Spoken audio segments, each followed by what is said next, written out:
Pemerintah bakal memperketat pembelian BBM bersubsidi mulai 17 Agustus mendatang. Menteri Koordinator Kemaritiman dan Investasi Luhut Binsar Panjaitan menyebut hal ini agar pengaturan BBM subsidi lebih tepat sasaran.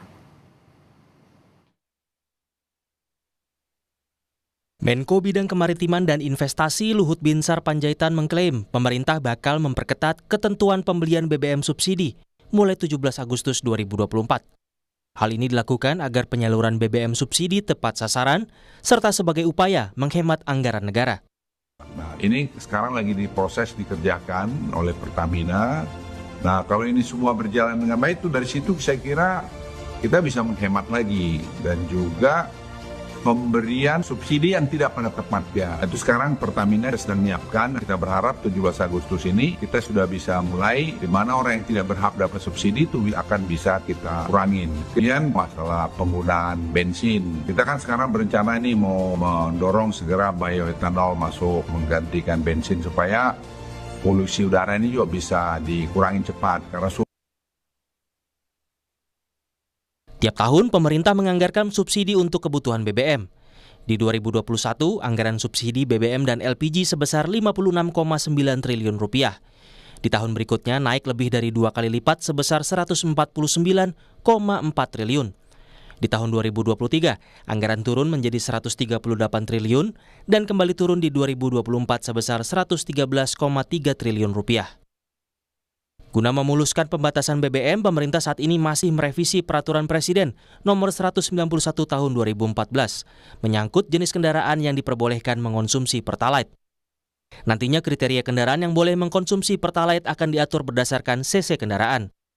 Khusus untuk mobil, kapasitas mesin 1.400 cc ke atas bakal dilarang isi BBM Pertalite. Sementara untuk motor, mesin di atas 250 cc dilarang mengisi Pertalite. Meski belum berlaku, pembatasan pembelian BBM subsidi menurut pengamat akan berdampak terhadap daya beli masyarakat, khususnya kelas menengah dan bawah. Kami kutip dari Kompas.com, Ekonom Center of Reform on Economic, Yusuf Rendy Manilet bilang, bagi kelas menengah, kenaikan ini justru berpotensi menekan daya beli mereka dan berpotensi mendorong mereka untuk melakukan penyesuaian konsumsi. Di sisi lain, saat rapat dengan DPR Senin kemarin, Menteri Keuangan Sri Mulyani Indrawati mengungkap, anggaran subsidi dan kompensasi energi bakal bertambah pada akhir tahun dari target APBN 2024. Hal ini akibat dari pergerakan harga minyak yang masih tinggi dan nilai tukar rupiah yang melemah.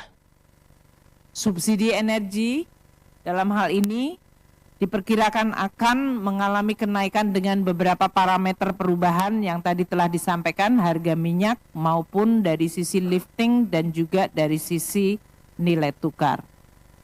Namun, sampai hari ini masyarakat masih menikmati harga subsidi yang relatif stabil, meskipun terjadi perubahan parameter ini menyebabkan APBN memang yang harus mengemban bebannya.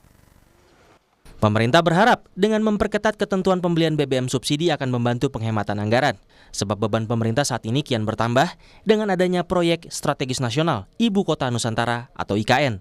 Dan juga program makan bergizi gratis milik Presiden terpilih Prabowo Subianto yang diharapkan berjalan di tahun 2025. Tim Liputan, Kompas TV.